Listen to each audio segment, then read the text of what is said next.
"I consider this disloyal," Victoria said, her voice like ice as she stared at me from behind her imposing mahogany desk.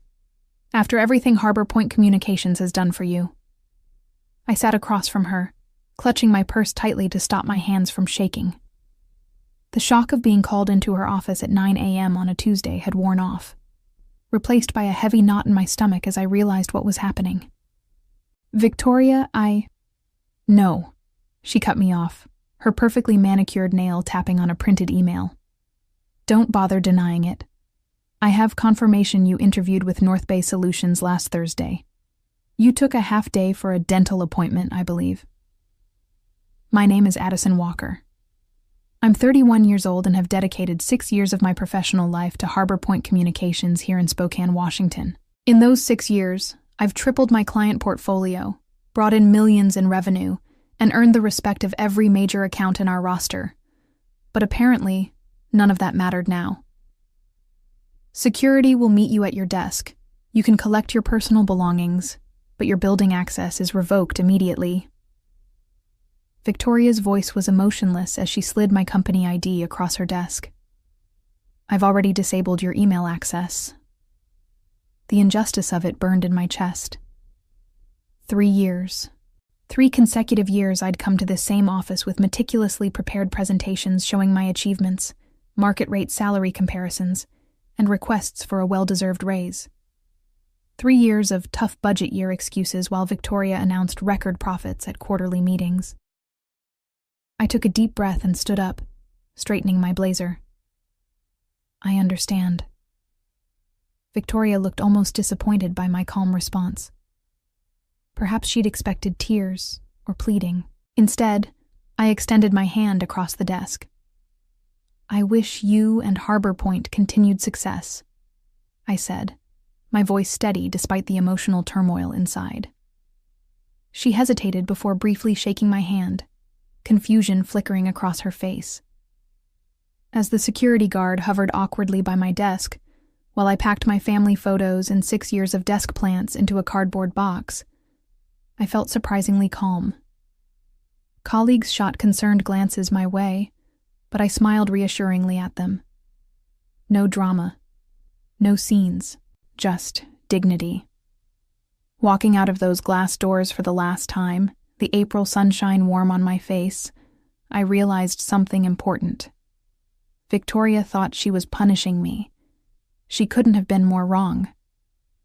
As I placed the box in my car trunk, my phone buzzed with a message from David Klein, CEO of North Bay Solutions.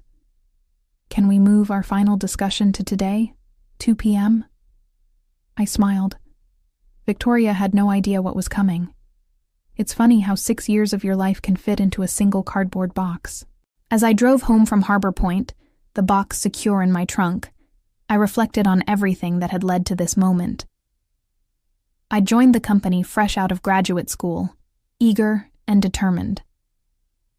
Despite my marketing degree from Washington State University, I'd started in an entry-level position, making coffee runs and organizing meeting notes. But I worked tirelessly, staying late, volunteering for the difficult projects nobody wanted, and building relationships with clients who others had written off as too demanding. Within 2 years, I was handling our mid-tier accounts. By year 4, I'd been entrusted with North Bay Solutions, our largest client, worth nearly 30% of Harbor Point's annual revenue. David Klein, North Bay's CEO, specifically requested me as their account manager after I'd stepped in during a crisis when their previous representative dropped the ball. "You're the only one who seems to understand what we need before we even ask," he'd told me. From then on, the relationship between our companies flourished, with North Bay extending their contract and doubling their marketing budget with us. Victoria had been pleased then. "This is the kind of initiative we value," she'd said, though that value never translated to my compensation. My first request for a raise came after that success, armed with performance metrics and revenue numbers that spoke for themselves. "It's just not in the budget this year," Victoria had explained, with a rehearsed look of regret.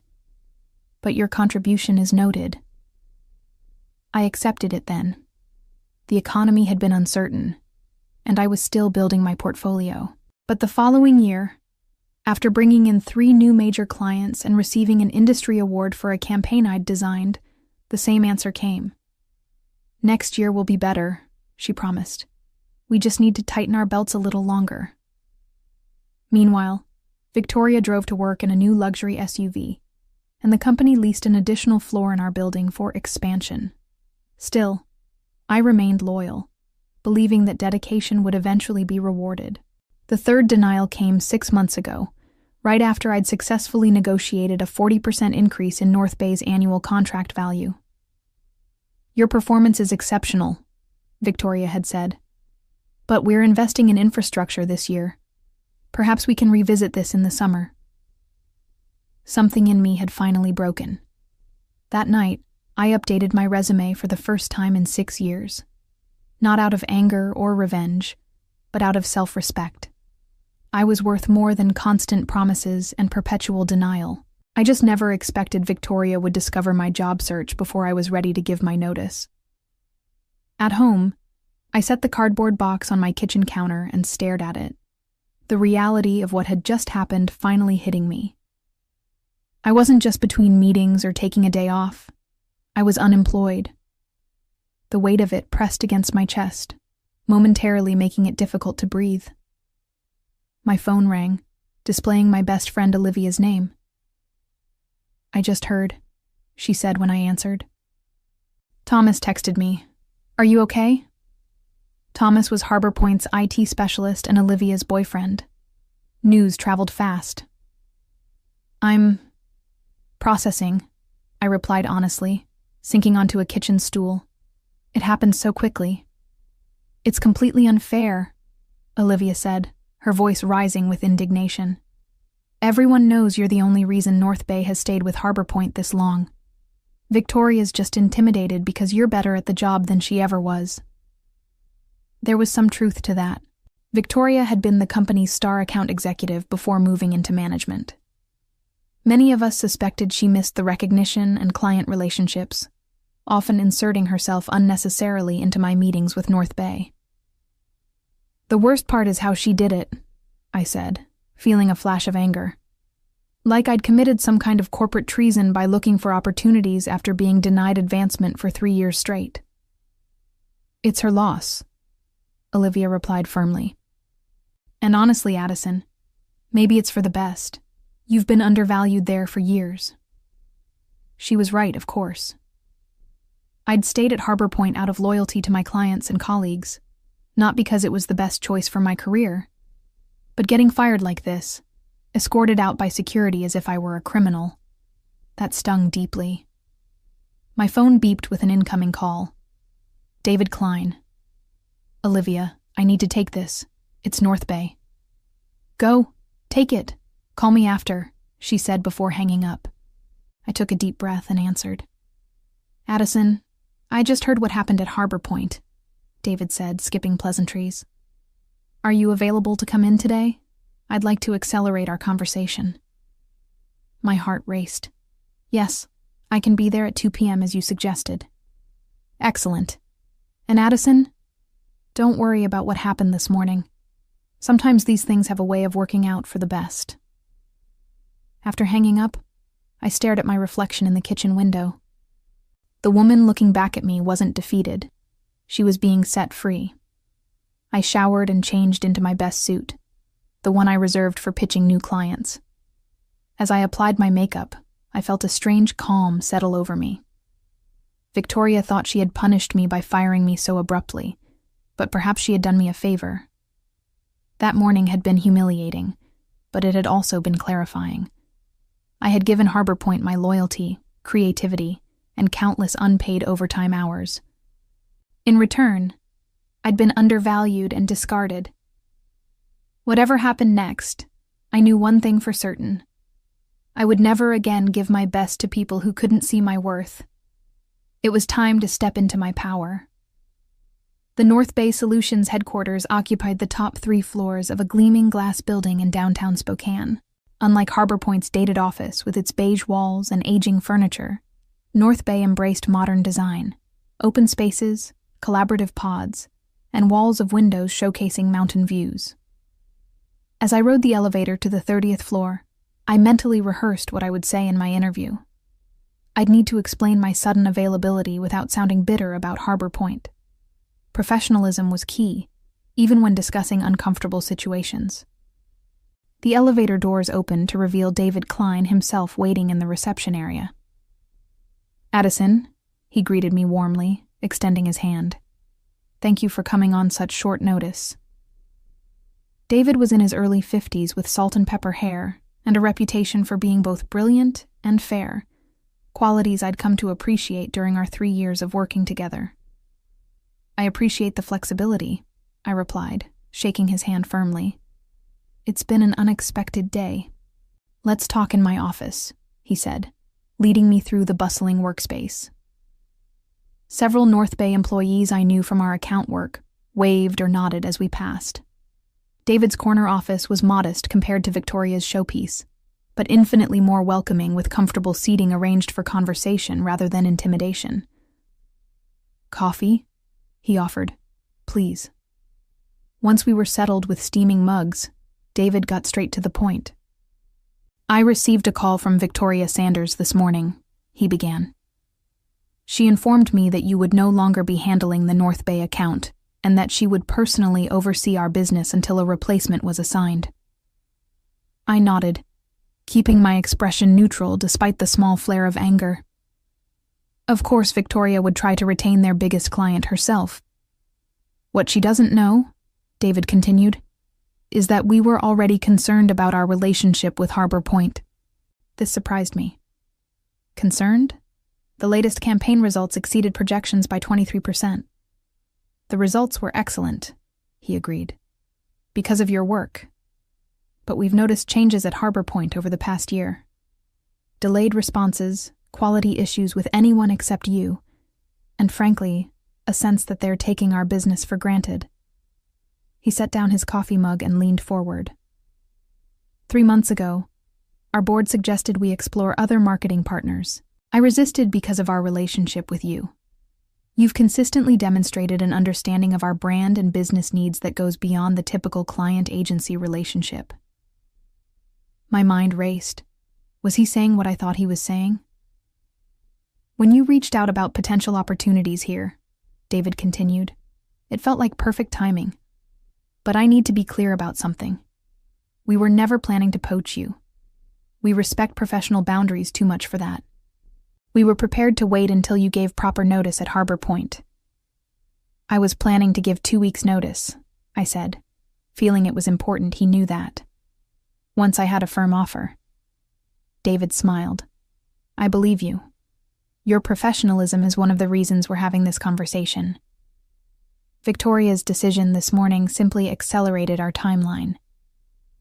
He opened a folder on his desk and slid a document across to me. "This isn't an interview, Addison. It's a job offer. Director of Client Strategy. You'd be building and leading a team to manage all our external marketing partnerships and agency relationships." I glanced down at the paper, and my breath caught when I saw the salary figure. It was nearly double what I'd been making at Harbor Point, more than I would have even asked for in my most recent denied raise request. "This is very generous," I managed. "It's market rate for someone with your experience and proven results," David corrected. "Sometimes it takes leaving a situation to realize what you're truly worth." The offer letter sat on my kitchen table that evening, signed and ready to be returned tomorrow. I'd asked David for the night to review everything, though we both knew my answer would be yes.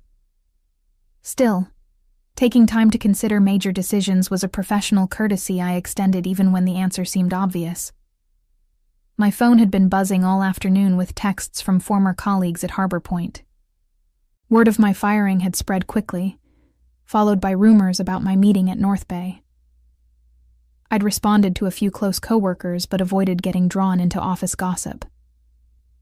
A text from Thomas came through.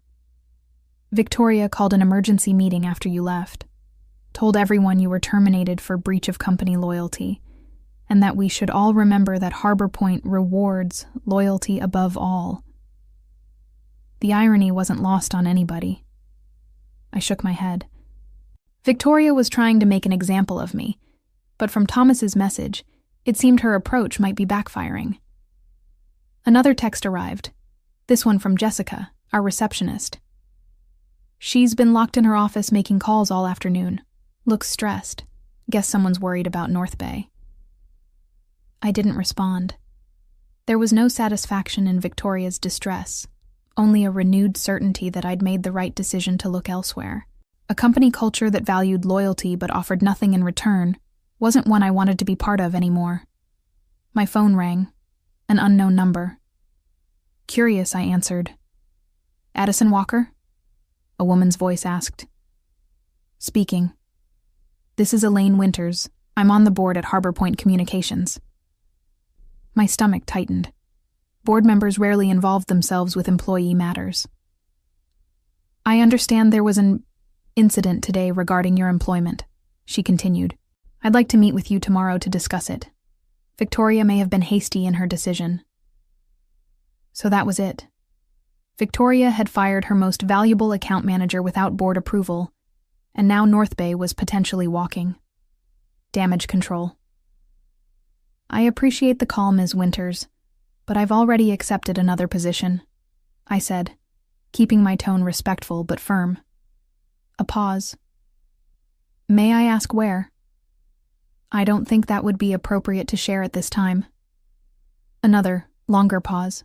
Addison, if this is about compensation, I'm sure we can revisit those conversations. The board values your contribution to Harbor Point. The irony was almost painful. 3 years of documented rejected requests for appropriate compensation. And now, suddenly, the board valued my contribution. It's not just about compensation, I replied honestly. It's about respect and recognizing employee worth before they have one foot out the door. Perhaps we should discuss this in person, she pressed. Tomorrow morning? I thought about it. While I had no intention of returning to Harbor Point, there was something to be said for professional closure. I can meet at 9 a.m., I agreed. But to be clear, I've signed an employment contract elsewhere. I'm not coming to negotiate a return. Understood, Elaine said, though her tone suggested she didn't believe me. I'll see you tomorrow at our offices. After hanging up, I poured myself a glass of wine and stepped onto my apartment balcony. The spring evening was cool, but pleasant, the city lights beginning to twinkle as dusk settled. Tomorrow would bring a conversation I hadn't anticipated having, but perhaps it was necessary. A chance to articulate what had gone wrong at Harbor Point, not just for my own closure, but as feedback that might benefit those who remained. My phone buzzed with an email notification from David Klein, subject line, "Welcome to the team." Whatever happened tomorrow, I knew one thing for certain. I wasn't looking back. The Harbor Point reception area felt strange to enter as a visitor. Jessica's eyes widened when she saw me, her professional smile faltering. Addison? You're here for the meeting with Ms. Winters? That's right, I confirmed, signing the visitor log. Another surreal moment. I'll let her know you've arrived, Jessica said, then lowered her voice. For what it's worth, everyone's talking about how wrong this was. You were the best of us. Her words warmed me. Thank you, Jessica. The elevator ride to the conference room gave me a moment to center myself. I had dressed professionally in a navy suit, not to impress, but to remind myself and everyone else that I was approaching this meeting as an equal, not as a dismissed employee seeking redemption. Elaine Winters was already waiting when I arrived, a slim folder in front of her. In her 60s with silver hair cut in a precise bob, she had the poised confidence of someone used to making million-dollar decisions before breakfast. Ms. Walker, thank you for coming, she said, standing to shake my hand. Please have a seat. I expected Victoria to join us, but as Elaine closed the door, it became clear this would be a private conversation. I've reviewed your personnel file, Elaine began, opening the folder. 6 years of excellent performance reviews, consistent growth in your account portfolio, and 3 formal requests for salary adjustment, all denied. She looked up at me. I was not aware of this pattern. This surprised me. I assumed compensation decisions were reviewed at the board level. Major compensation changes, yes, but management has discretion within certain parameters. Elaine's expression remained neutral, but her tone suggested disapproval. Victoria has been operating with significant autonomy. I see. What I don't see, she continued, is documentation justifying your termination yesterday. There's no company policy prohibiting interviews with other organizations. I kept my response measured. The word used was disloyal. Elaine's eyebrow arched slightly. An interesting choice, given the circumstances. She closed the folder. Ms. Walker, I'll be direct. The board would like to offer you reinstatement with the adjusted compensation you requested in your last review, plus a 10% increase and the title of Senior Account Director. The offer was better than anything Victoria had been willing to consider, but it came 3 years and one humiliating dismissal too late. That's a generous offer, I acknowledged, but as I mentioned on the phone, I've already accepted a position elsewhere. At North Bay Solutions, Elaine stated, not asking. I didn't confirm or deny, maintaining professional boundaries. My new role begins Monday. Elaine studied me for a moment. Victoria is concerned North Bay may reconsider their relationship with Harbor Point given your departure. And there it was, the real reason for this meeting. Not concern for how I'd been treated, but fear of losing a major client. That would be a question for North Bay, I replied carefully. Indeed, Elaine nodded, seeming to appreciate my discretion. One last question, if I may. What could Harbor Point have done differently to retain you? The question was unexpected but welcome. I took a moment to consider my response. Recognize my value before I had to look elsewhere to find it, I said simply. Loyalty works both ways, Ms. Winters. Harbor Point expected unwavering commitment while repeatedly demonstrating I wasn't worth investing in. That creates an unsustainable imbalance. Elaine nodded thoughtfully. A fair assessment. She stood, extending her hand. Thank you for your candor. Whatever your next steps, I wish you success. Walking out of Harbor Point for the second and final time, I felt lighter than I had in years. This meeting hadn't been about giving me a second chance. It had been about giving me a chance to reclaim my narrative, to leave on my terms, with my dignity and professional reputation intact. I'd been granted an unexpected gift, closure. Monday morning arrived with a mixture of excitement and nervousness. My new position at North Bay Solutions officially began today, and with it, a fresh chapter in my professional life. I arrived early, eager to settle into my new office, a real office with a door and windows, not the cramped cubicle I'd occupied at Harbor Point despite my senior role.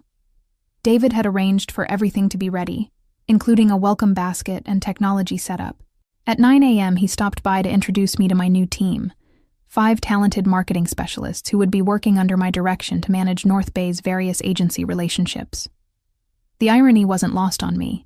I'd gone from managing a single account to overseeing all marketing partnerships, including whoever would now handle the Harbor Point relationship. Team, this is Addison Walker, our new Director of Client Strategy, David announced. Many of you already know her from her exceptional work at Harbor Point Communications. We're fortunate to have her expertise in-house now. After introductions and a brief team meeting to outline priorities, David asked me to join him in the conference room. There, I found several members of North Bay's executive team gathered around the table. Before you dive in completely, David explained, we wanted your input on an important decision. The company's chief financial officer spoke up. In light of recent changes, we're reevaluating our relationship with Harbor Point Communications. Their contract is up for renewal next month.